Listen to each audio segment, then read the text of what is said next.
Hello વિદ્યાર્થી મિત્રો, next SPI YouTube ચેનલમાં આપનું સ્વાગત છે. લાસ્ટ લેક્ચરની અંદર આપણે વેદક શાસ્ત્ર અને શલ્ય ચિકિત્સા ને રિલેટેડ એક ટોપિકનો અભ્યાસ કરેલો અને પ્રાચીન ભારતની અંદર ચિકિત્સા ક્ષેત્રે, આરોગ્ય ક્ષેત્રે કેટલી પ્રગતિ થઈ, કેટલા વિદ્વાન લોકોએ ભારતની અંદર આરોગ્ય ક્ષેત્રને મજબૂત બનાવ્યું એ અંગેની વાત આપણે લેક્ચરમાં કરેલી. મિત્રો, નવા ટોપિક સાથે આપણે હવે આગળ વધીએ છીએ. આગળના શાસ્ત્રો પરની એ છે ગણિત શાસ્ત્ર. મિત્રો, અત્યાર સુધીમાં આપણે ત્રણક શાસ્ત્રનો અભ્યાસ કર્યો, જે હું પેલા ક્રમબંધ એના નામ લખી નાખું. ત્યાર પછી આપણે ચોથા શાસ્ત્રો અભ્યાસ કરવા આગળ વધીએ. સૌપ્રથમ પહેલા પાઠની અંદર મિત્રો ધાતુ વિદ્યાનો પરિચય લીધો. ધાતુ વિદ્યા વિશે માહિતી આપો. પછી મિત્રો આપણે માહિતી જોઈ રસાયણ વિદ્યા સમજાવો. ત્યાર પછી વેદક વિદ્યા અને શલ્ય ચિકિત્સા વિશે માહિતી આપો એવી વાત કરી. તો મિત્રો, અત્યાર સુધીમાં આપણે એટલા ટોપિકોનો અભ્યાસ કર્યો. ફર્સ્ટ ટોપિકમાં ધાતુ વિદ્યા વિશે માહિતી મેળવી અને પાઠની પ્રસ્તાવના બાંધી. સેકન્ડ ટોપિકમાં રસાયણ વિદ્યા વિશે માહિતી મેળવી, જેમાં નાલંદા વિશે વાત કરી અને ભારતના રસાયણ વિદ્યાના નમૂનાઓ જોયા. થર્ડ ટોપિકમાં, ત્રીજા પાઠના ટોપિકમાં વેદક વિદ્યા અને શલ્ય ચિકિત્સા, ભારતની જે ચિકિત્સા પદ્ધતિ છે અથવા આરોગ્ય ક્ષેત્રે થયેલી જે પ્રગતિ છે એની વાત મિત્રો એ ટોપિકમાં આપણે કરી. મેં કીધું કે રસાયણ વિદ્યાને લગતો ટોપિક માર્ચ 2020 જે બોર્ડ એક્ઝામ છે એની અંદર ક્વેશ્ચન પૂછાયેલો હતો 4 ગુણની અંદર.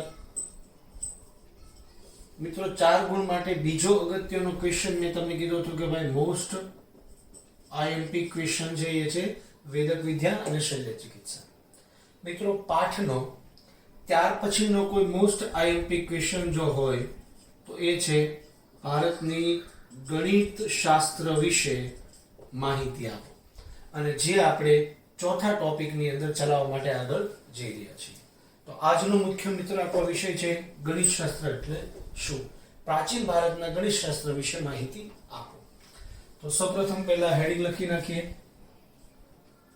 પ્રાચીન ભારતમાં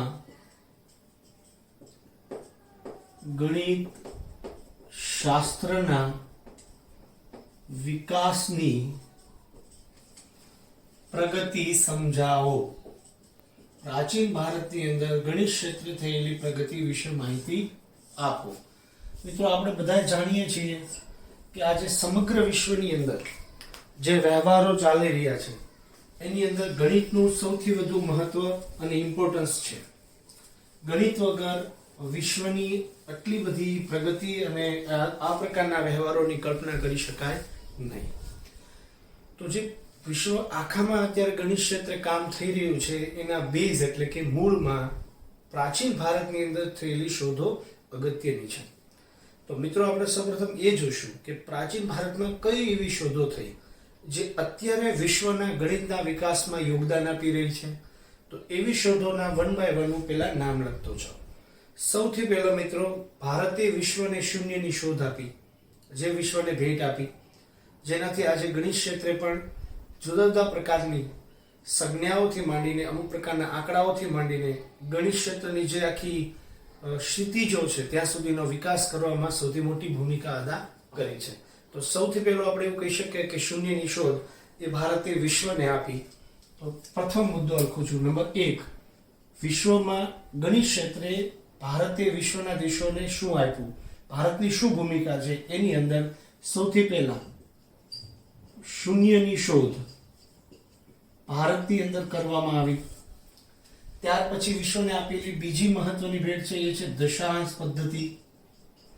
દશાંશ પદ્ધતિ જે મિત્રો વિશ્વની અંદર ભારતે આપેલ એક સૌથી મોટી ઉપલબ્ધિ છે. બીજી, બીજ ગણિતની અંદર ભારતે પોતાનું યોગદાન આપ્યું છે. વિશ્વની અંદર બીજ ગણિત ક્ષેત્રે ભારતે જે છે ઘણી બધી પ્રકારની પ્રાચીન ભારતમાં શોધો કરી છે.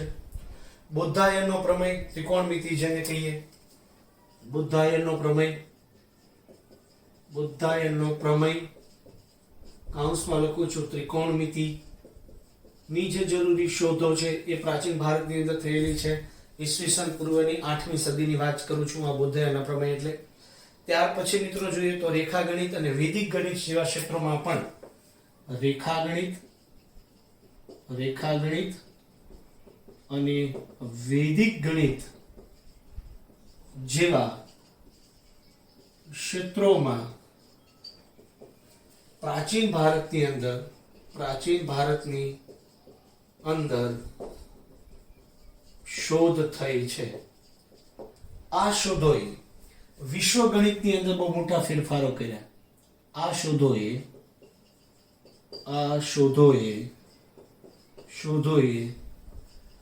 વિશ્વ ગણિતનો પાયો નાખવાની અગત્યની ભૂમિકા પૂરી પાડી છે એવું આપણે શબ્દ લખી છે. તો હાલ જે વિશ્વ ગણિત છે, વિશ્વના જે વ્યવહારો છે, એ પ્રાચીન ભારતની આ શોધોને કારણે આપણે મહત્વ ગણી શકીએ છીએ. તો પ્રાચીન ભારતમાં થયેલી જે મુખ્ય શોધો છે, ગણિત ક્ષેત્રે જે શોધો થઈ છે એની આપેલી વાત આપણે કરી. ત્યાર પછી મિત્રો આ શોધ કોણે કરી એ બાબતને લઈને થોડો ઉલ્લેખ આની અંદર કર્યો છે, તો આપણે એની પર એક નજર કરીએ. શૂન્યની શોધ છે એ આર્યભટ્ટે કરી. શૂન્યની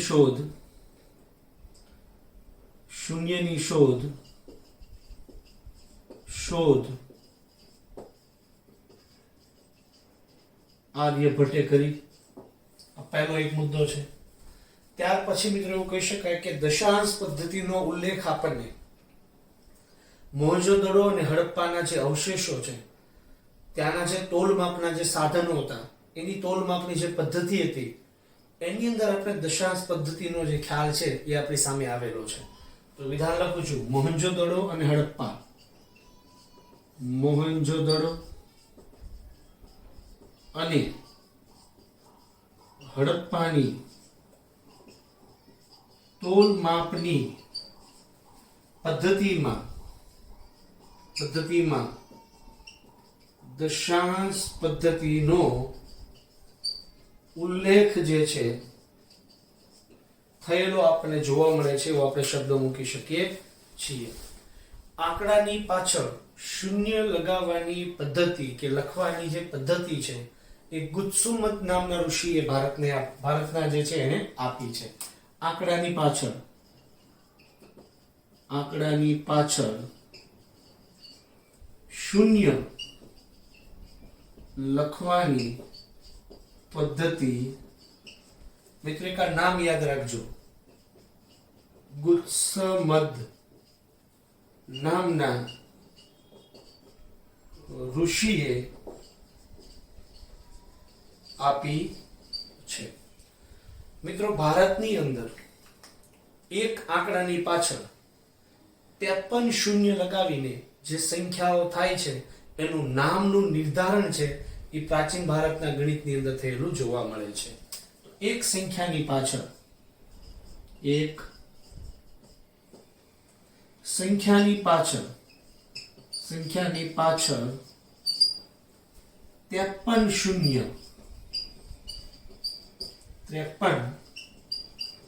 શૂન્ય લખવાથી બનતી સંખ્યાના નામનું નિર્ધારણ થયું છે. તો મિત્રો એક આંકડો થયો, એની પાછળ 1 શૂન્ય, 2 શૂન્ય, 3 શૂન્ય, એમ 53 સુધી તમે જાઓ તો 1 શૂન્ય લગાડવાથી શું થાય, 2 શૂન્ય લગાડવાથી શું કહી શકાય, 3 શૂન્ય લગાડવાથી શું કહી શકાય, એમ 53 શૂન્ય સુધી એ આંકડાઓને કયા નામથી ઓળખાય એ અંગેની સમજૂતી પ્રાચીન ભારતના ગણિતમાંથી પ્રાપ્ત થતી આપણને જોવા મળે છે. તો મિત્રો આ પ્રાચીન ભારતની અંદર થયેલી નાના મોટી શોધો વિશે વાત કરી. ખાસ સૌથી જૂનું કહી શકાય એવી હડપ્પાની અંદર દશાંશ પદ્ધતિનો ઉલ્લેખ આપણને થતો જોવા મળે છે. એક નામ જે છે સૌથી મહત્વનું ને અગત્યનું આવે છે તે ગુત્સમદ નામના ઋષિએ કોઈ પણ આંકડાની પાછળ શૂન્ય લખવાની પરંપરા કે પદ્ધતિઓ સૌપ્રથમ વિકસાવી. આ એક વસ્તુ ખાસ યાદ રાખજો. બીજું કે એક સંખ્યાની પાછળ એક વખત શૂન્ય, બે વખત શૂન્ય, એમ 53 વખત શૂન્ય લખવાથી સંખ્યાના નામ શું આપી શકાય એની શોધ પ્રાચીન ભારતના ગણિતની અંદર થયેલી જોવા મળે છે અને શોધ કરેલી આપણે જોઈ શકીએ છીએ. ત્યારબાદ શૂન્યની શોધ આર્યભટ્ટે કરી. આ એક શબ્દ પણ ખૂબ અગત્યનો છે મિત્રો. આ જ ટોપિકમાં હું આર્યભટ્ટ વિશેની ટૂંકમાં ભણાવીશ, ત્યારે પાછળ એની વાતનો ઉલ્લેખ નહીં કરું, કારણ કે હું અહીંયા પ્રાચીન ભારતની શોધોના ટોપિક ઉપર જાઉં છું. જ્યારે પર્ટિક્યુલરલી હું આર્યભટ્ટની ટૂંકમાં ભણાવીશ તો પછી ત્યાં શૂન્યની શોધ લખવાની કોઈ જરૂરિયાત રહેશે નહીં. તો શૂન્યની શોધ ખાસ કરીને આર્યભટ્ટે કરી. એક બાબત યાદ રાખજો, ગણિતના કયા કયા ક્ષેત્રોમાં પ્રાચીન ભારતની અંદર સંશોધનો થયા અને એ અત્યારે વિશ્વની અંદર ઉપયોગી સાબિત થાય છે. તો જો વૈદિક ગણિત, રેખા ગણિત, ત્યાર પછી બીજ ગણિત અને ત્યાર પછી બૌદ્ધાયનનો પ્રમેય એટલે ત્રિકોણમિતિ, આ બધી વસ્તુ સૌથી વધુ અગત્યની છે. એ બાબત પણ ખાસ તમે જોજો. તો પ્રાચીન ભારતની અંદર આ જુદા જુદા ક્ષેત્રો અને ગણિત ક્ષેત્રોએ કરેલી પ્રગતિ કહી શકીએ. ત્યાર પછી જે મિત્રો આપણા અભ્યાસમાં અત્યારે આવે છે, જો ગણિતના જુદા વિષયોની અંદર અત્યારે કોઈ પણ ચેપ્ટરની અંદર કોઈ આપણે અભ્યાસ કરતા હોઈએ અને એમાં કોઈ ગણિતશાસ્ત્રી આ ચેપ્ટર લખ્યો હોય એવા ગણિતશાસ્ત્રીઓનો પણ આપણે થોડો ઉલ્લેખ કરી લઈએ. જેમાં આર્યભટ્ટ છે, ભાસ્કરાચાર્ય છે, ભાસ્કર છે, બૌદ્ધાયન છે જેવા વ્યક્તિ અને વિદ્વાનોએ આ ક્ષેત્રમાં સૌથી મોટો ફાળો આપ્યો છે. અને ભાસ્કરાચાર્ય દ્વારા લખાયેલું જે લીલાવતી ગણિત છે એના અમુક ચેપ્ટરો પણ અત્યારે અભ્યાસની અંદર વિદ્યાર્થીઓને આવે છે.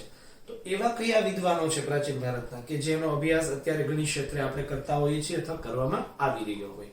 તો સૌથી પહેલા મિત્રો ભાસ્કરાચાર્યએ ઈસવીસન 1150 લીલાવતી ગણિત અને બીજ ગણિત નામના બે પુસ્તકો અથવા કે ગણિત ક્ષેત્રના જે ગ્રંથોની રચના કરેલી જોવા મળે છે. તો ત્યારબાદ ભાસ્કરાચાર્યએ ઈસવીસન 1150 લીલાવતી ગણિત અને બીજ ગણિત નામે પુસ્તક લખ્યા અથવા લખ્યું. એમાં લીલાવતી ગણિત છે એ સૌથી વધુ ગણિત ક્ષેત્રે પ્રસિદ્ધ પુસ્તકો એમાંનું એક આપણે કહી શકીએ છીએ. એને આ પુસ્તકોમાં પ્લસ એટલે સરવાળાની પદ્ધતિ અને માઇનસ એટલે બાદબાકીનું જે સંશોધન છે એ કરેલું આપણે જોવા મળે છે. તેણે પ્લસ કૌંસમાં લખું છું સરવાળા અને માઇનસ એટલે કે બાદબાકી નું સંશોધન કર્યું છે એવું આપણે કહી શકીએ છીએ. તેના ગ્રંથમાં આ બાબતનું સંશોધન છે એને કરેલું આપણે જોવા મળે છે એવું કહી શકીએ. મિત્રો બ્રહ્મગુપ્તે સમીકરણના પ્રકારો બતાવ્યા અને એના ઉકેલ વિશેની જે માહિતી છે એ પૂરી પાડી છે. બ્રહ્મગુપ્તે, ત્યાર પછીના હું ગણિતશાસ્ત્રીનું નામ લખું છું, બ્રહ્મગુપ્તે સમીકરણના ઉકેલો શોધ્યા અને સમીકરણો વિશેની જે માહિતી જે છે એને પૂરી પાડી છે. એટલે સમીકરણોના પ્રકારો જે છે, સમીકરણોના પ્રકારો વિશેની સમજ જે છે એ પ્રાચીન ભારતની અંદર બ્રહ્મગુપ્તે આપેલી આપણને જોવા મળે છે. તો મિત્રો ભાસ્કરાચાર્યના બે ગ્રંથો, બ્રહ્મગુપ્તે કયા ક્ષેત્રોમાં કામ કર્યું તો કે સમીકરણનો ઉકેલ શોધ્યો, સમીકરણોના પ્રકાર વિશે માહિતી આપી એવું કહેવાય. બૌદ્ધાયન અને આપસ્તંભ જેવા વ્યક્તિએ પણ ઈસવીસન પૂર્વની 8મી સદીમાં જુદા જુદા ક્ષેત્રોમાં સંશોધન કર્યું. તો બૌદ્ધાયનનો પ્રમેય, આ શબ્દ એમને લખ્યો છે, જો તો એ વિધાન લખું છું, બૌદ્ધાયનનો પ્રમેય જેને ત્રિકોણમિતિ તરીકે આપણે ઓળખી શકીએ, અને આ સ્તંભે શુલ્વસૂત્રોમાં જે વૈદિક યજ્ઞ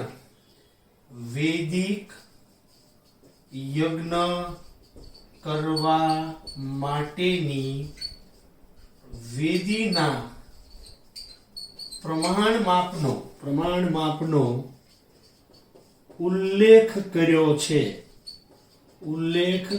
છે પ્રાચીન ભારતની અંદર જે યજ્ઞ કરવામાં આવતા એ યજ્ઞ કરવા માટેની જે વેદી હતી એ વેદીનું પ્રમાણ માપ કેટલું હોય, કેવા પ્રકારની વેદી હોવી જોઈએ, એ અંગેની માહિતી કેમ આપેલી છે તો કે શુલ્વસૂત્રો નામના આ સ્તંભે લખેલા ગણિત ક્ષેત્રના ગ્રંથ અથવા કે ગણિત ક્ષેત્રની શોધોમાં. તો વિધાન ફરી વખત બોલું છું મિત્રો. બૌદ્ધાયનનો પ્રમેય ત્રિકોણમિતિ અને આ સ્તંભે લખેલ શુલ્વસૂત્રોમાં પ્રાચીન ભારતની અંદર યજ્ઞ કરવા માટેની જે વેદીઓ હતી એ વેદીઓનું પ્રમાણ માપનો ઉલ્લેખ છે એને કરેલો જોવા આપણને મળે છે. આ બંને વ્યક્તિએ મિત્રો પોતાની શોધ ઈસવીસન પૂર્વની 8મી સદીમાં કરેલી છે. તો આ એક મુદ્દો યાદ રાખજો, ભૂલાઈ ન જાય. આ બંને શોધો ઈસવીસન પૂર્વની 8મી સદીમાં થયેલી જોવા મળે છે. આ બંને શોધો ઈસવીસન પૂર્વની 8મી સદીની અંદર આ બંને વિદ્વાનો મતલબ બૌદ્ધાયન અને આપસ્તંભ આ બંને વિદ્વાનો ભારતની અંદર ઈસવીસન પૂર્વની 8મી સદીની અંદર થઈ ગયા. તો મિત્રો પ્રાચીન ભારતમાં થયેલી શોધો, આ શોધો કરનાર વ્યક્તિઓ, ત્યાર પછી આપણે થોડા આગળ વધ્યા અને અત્યારે જે આપણે ગણિત ક્ષેત્રે અમુક પ્રકારનો જે અભ્યાસ કરીએ છીએ તો એમાં કયા કયા વ્યક્તિનો ફાળો છે તો ભાસ્કરાચાર્ય, બ્રહ્મગુપ્ત, બુદ્ધાયન, આપસ્તંભ જેવા વ્યક્તિઓના નામનો મેં ઉલ્લેખ કર્યો. મિત્રો અહીંયા આર્યભટ્ટ જે છે એ રહી જાય છે. તો ધોરણ 10માના આ ટોપિકમાં આર્યભટ્ટ વિશેની ટૂંકનોંધ અંદર અલગથી રજૂ કરી છે પેરેગ્રાફમાં. તો તમને જો આર્યભટ્ટની અલગથી ટૂંકનોંધ પૂછે તો પાછું આ બધી વસ્તુ લખવાની જરૂરિયાત નથી. જે વસ્તુ હું હવે પછી લખું છું એ તમારે અંદર નોંધવાનું છે. આર્યભટ્ટનું નામ અહીંયા શૂન્યની શોધમાં એક વખત આવી ગયું છે. જ્યારે ફરી વખત આપણે આર્યભટ્ટની ટૂંકનોંધ ભણશું ત્યારે આ વસ્તુનો એકવાર ઉલ્લેખ કરી દઈશું. લખવાની કોઈ જરૂરિયાત રહેતી નથી. તો પ્રશ્નની અંદર ગણિતશાસ્ત્રની પ્રગતિ જણાવો એના સૌપ્રથમ પહેલી બાબતોમાં તમે એટલી વસ્તુ મૂકી શકો. જેટલી શોધો થઈ છે ભારતમાં એ બધી શોધોનો ઉલ્લેખ આની અંદર તમે કરી શકો અને જેટલા વિદ્વાનોએ પોતાના ગ્રંથો લખ્યા એનો ઉલ્લેખ પણ તમે અહીંયા કરી શકો. મિત્રો બ્લુ પેનની અંદર મેં જેટલી વસ્તુ લખી છે એ બધી પ્રાચીન ભારતમાં થયેલી શોધો અને કોણે કરી એનો ઉલ્લેખ કર્યો છે. મેં જેટલી વસ્તુ બ્લેક પેનમાં લખી છે એ અત્યારના સમયમાં આપણે ગણિતશાસ્ત્રનો જે અભ્યાસ કરીએ છીએ એ અભ્યાસની અંદર જે જુદા જુદા ક્ષેત્રોમાં ગણિતની અંદર પ્રગતિ કરી અથવા કે જે વ્યક્તિએ યોગદાન આપ્યું એ વ્યક્તિઓની વિગત અને એના નામનો ઉલ્લેખ મેં બ્લેક પેનની અંદર મિત્રો કર્યો છે. તો આ બાબતે થોડોક ડિફરન્સ છે એ તમે જાળવજો અને આ સમજીને તમે પોતે કામ કરજો એવું આપણે કહી શકીએ. ત્યાર પછી મિત્રો આની અંદર જ તે હજી ગણિતનો ટોપિક પૂરો નથી થતો. આર્યભટ્ટ વિશેની માહિતીઓ જે છે એ થોડીક વિસ્તૃત માત્રામાં અલગથી આપવામાં આવી છે. તો ત્યાર પછી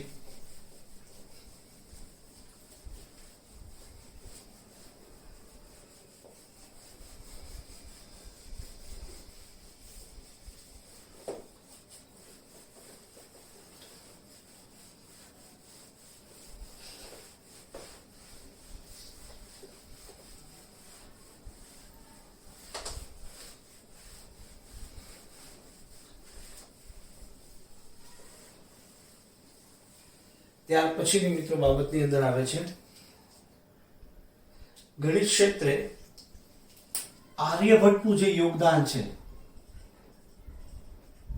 એના વિશે માહિતી આપો. ગણિત ક્ષેત્રે આર્યભટ્ટના યોગદાન વિશે માહિતી આપો. જો આવી કોઈ અલગ હેડિંગ નથી પણ હું તમને પાઠની અંદર એનો એક અલગ મુદ્દો આખો બનાવવા તરફ લઈ જઈ રહ્યો છું. કારણ કે અલગથી જો ક્વેશ્ચન પૂછાય તો તમે શું લખવું અને આર્યભટ્ટની ટૂંકનોંધમાં કેટલી જ વસ્તુ લખવી એનો તમને થોડો ફર્સ્ટ ખ્યાલ આવી શકે, આઈડિયા રહી શકે. એટલા માટે હું તમને આ મુદ્દાને અલગથી લખું છું. બાકી તમે હેડિંગ તો ગણિતશાસ્ત્રના વિકાસનું જ રહે છે, બધી વસ્તુ એની અંદર જ આવશે.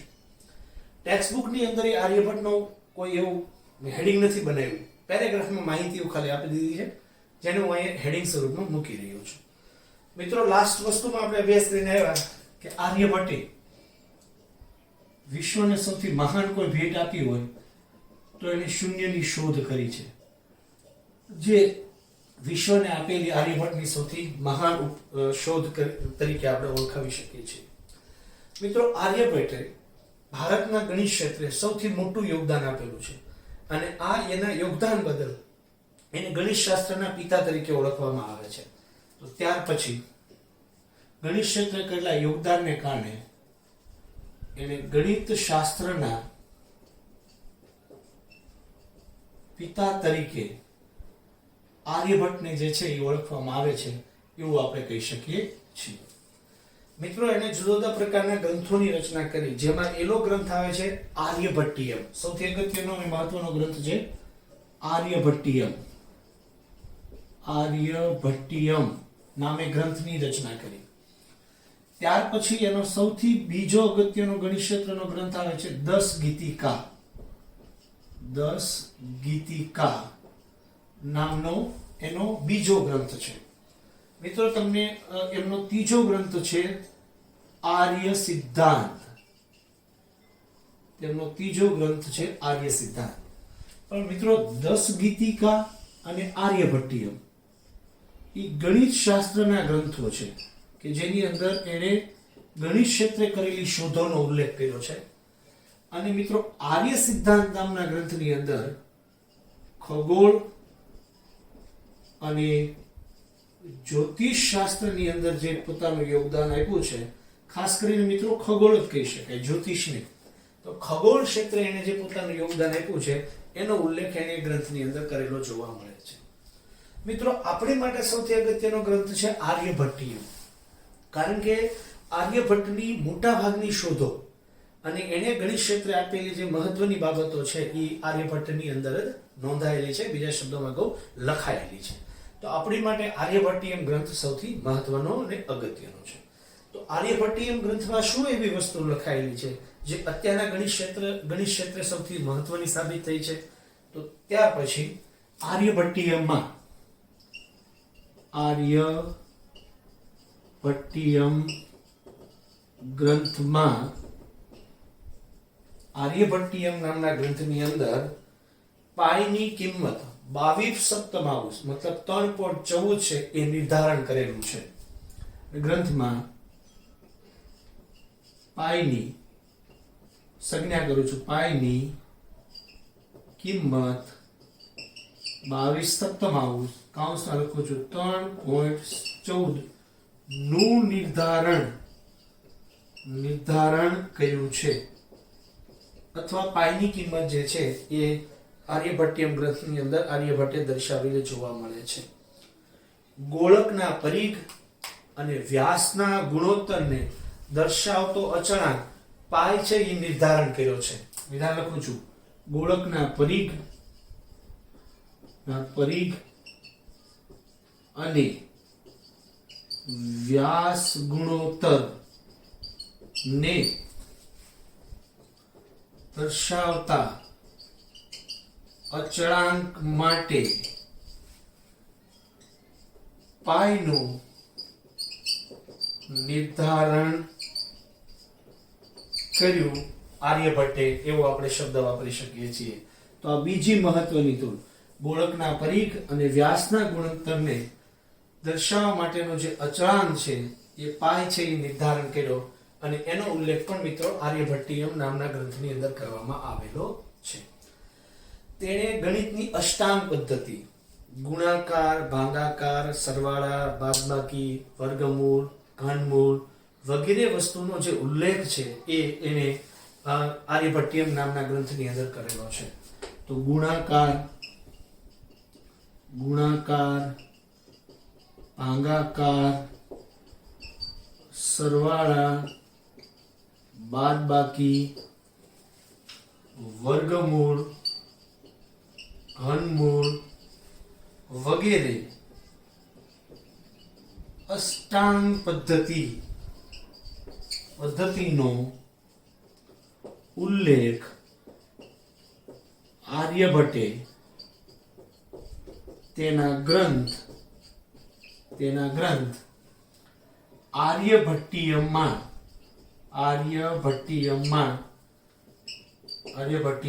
કરેલ છે અથવા કરેલો આપણને જોવા મળે છે એવું આપણે કહી શકીએ છીએ. આર્યભટ્ટે, તો મિત્રો આ ત્રણ વસ્તુ મેં લખી જે ખરેખર ક્યાં લખેલી છે? આર્યભટ્ટીયમ નામના ગ્રંથમાં. તો મેં તમને પહેલા કીધું કે આર્યભટ્ટીયમ ગ્રંથ કેમ અગત્યનો છે? તો આ ત્રણ વસ્તુનો જે ઉલ્લેખ છે એ આર્યભટ્ટીયમ ગ્રંથમાં કર્યો છે. આની કરતા ઘણી બધી વસ્તુ પણ એની અંદર હજી લખેલી છે, પણ આપણા ટૂંકનોંધની અંદર એવો કોઈ ઉલ્લેખ કર્યો નથી. હું ટેક્સ્ટબુકની અંદર જે વસ્તુ આપી છે એનાથી બહાર જતો નથી હું ધાતુ વિદ્યામાં ગયો, નથી હું રસાયણ વિદ્યામાં ગયો, નથી હું વેદક વિદ્યા અને શલ્ય ચિકિત્સામાં ગયો, અને નથી હું ગણિત શાસ્ત્રની અંદર જાઉં. બહાર એવી ઘણી બધી વસ્તુ છે કે જેને તમે આની અંદર મૂકી શકો. ભારતની આરોગ્ય પદ્ધતિને લગતી પણ ઘણી બધી એવી બાબતો છે કે જે હજી તમારી ટૂંકનોંધમાં ન હોય, 5મા પાઠમાં, જે હું બહારથી લાવીને મિત્રો મૂકી શકું. ગણિતના ટૂંકનોંધની અંદર પણ ઘણી એવી વસ્તુ છે જે મિત્રો તમારી ટેક્સ્ટબુકમાં નથી, જેને હું બહારથી લાવીને મૂકી શકું. પણ આવો કરવાનો કોઈ અર્થ રહેતો નથી, કારણ કે તમારે ટેક્સ્ટ જવાનું છે. તમારી પાસે પડેલું એક્સ્ટ્રા કોઈ નોલેજ આની અંદર દર્શાવવાની જરૂરિયાત નથી. ટેક્સ્ટની એક એક બાબત સમજો અને એનો ઉલ્લેખ કરો અને તમે વ્યવસ્થિત રીતે પેપરમાં લખો એટલે તમારું કામ છે એ પૂર્ણ થયું એવું કહી શકાય. તો હું કે ગણિત ક્ષેત્રમાં એવી જગ્યાઓ પર બહાર નથી જતો કે જે થયેલી શોધો હોય એનો ઉલ્લેખ હું તમને અહીંયા કરી આપું, જે ટેક્સ્ટબુકમાં ક્યાંય નથી એમ તમને નવી માહિતી આપી દઉં. આવી માહિતીની અત્યારે તમારે જરૂર પણ નથી અને બોર્ડના પેપરની અંદર પણ આવી માહિતીની તમારે કોઈ જરૂરિયાત પડવાની નથી.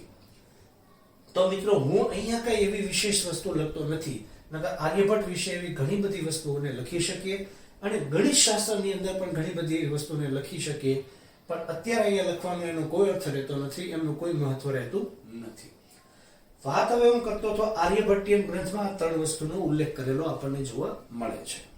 ત્યાર પછી મિત્રો આવે છે કે ગણિતની અંદર અંકગણિત, રેખાગણિત ક્ષેત્રે પણ ઘણા બધા પ્રશ્નોનું સમાધાન આર્યભટ્ટે કરેલું આપણને જોવા મળે છે. તો ત્યાર પછી ગણિત ક્ષેત્રે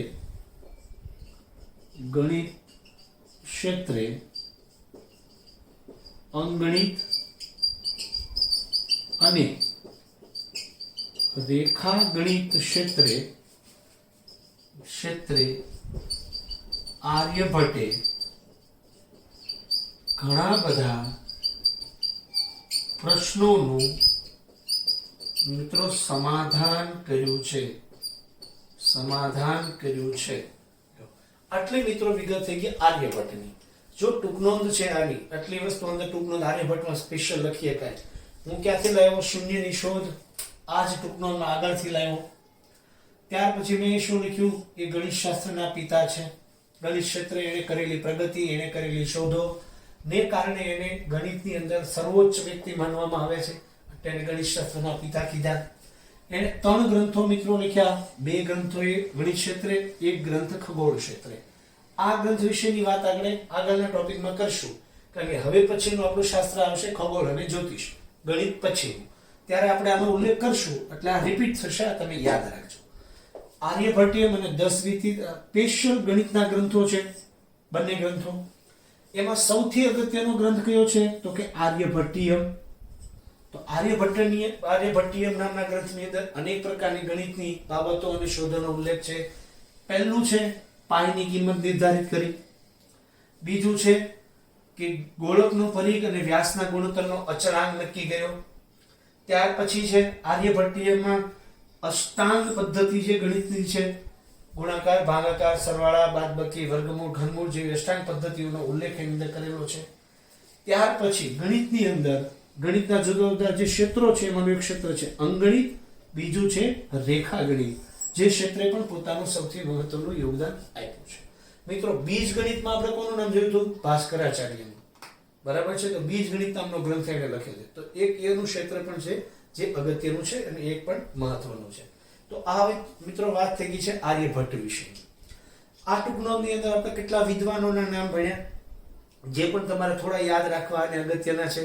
મિત્રો પહેલા મેં તમને ગુત્સુમક નામના ઋષિનું નામ આપ્યું. જેને શૂન્યને કોઈ અંક પાછળ લગાવવાની પદ્ધતિ સમજાવી. ત્યાર પછી મિત્રો આપણે ભાસ્કરાચાર્યનું નામ વાંચ્યું, જેમની અંદર લીલાવતી ગણિત અને બીજગણિતની રચના કરી 1150માં. ત્યારબાદ આપણે બ્રહ્મગુપ્તનું નામ મિત્રો જોયું, જેણે સમીકરણોના પ્રકારો દર્શાવ્યા. ત્યાર પછી મિત્રો આપણે બે વિદ્વાનો પ્રાચીન ભારતમાં જોયા છે, ઈસવીસન પૂર્વની 8મી સદીમાં હતા. કોણ? તો કે બુદ્ધાયન, કે જેણે પ્રમેય એટલે કે ત્રિકોણમિતિ વિશે માહિતી આપી, અને આપ સ્તંભ સુર્વ સૂત્રોની રચના કરી. મિત્રો સુર્વ સૂત્રો કેની માટે કામ લાગતા હતા?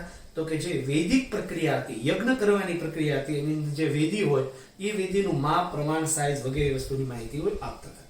તો બે વિદ્વાનોના નામ ત્યાં જોયા, અને એ છે બુદ્ધાયન અને આપસ્તંભ. અને ત્યાર પછી મિત્રો આપણે સીધા શેની ઉપર ગયા? આર્યભટ્ટ ઉપર.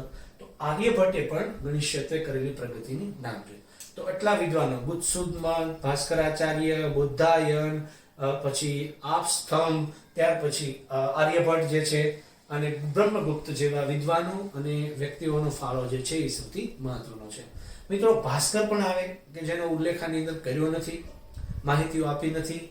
પછી મિત્રો કાત્યાયન નામના એક ગણિત શાસ્ત્રી છે. 3 વ્યક્તિનું નામ સાથે બોલાય: બુદ્ધાયન, કાત્યાયન અને આપસ્તંભ.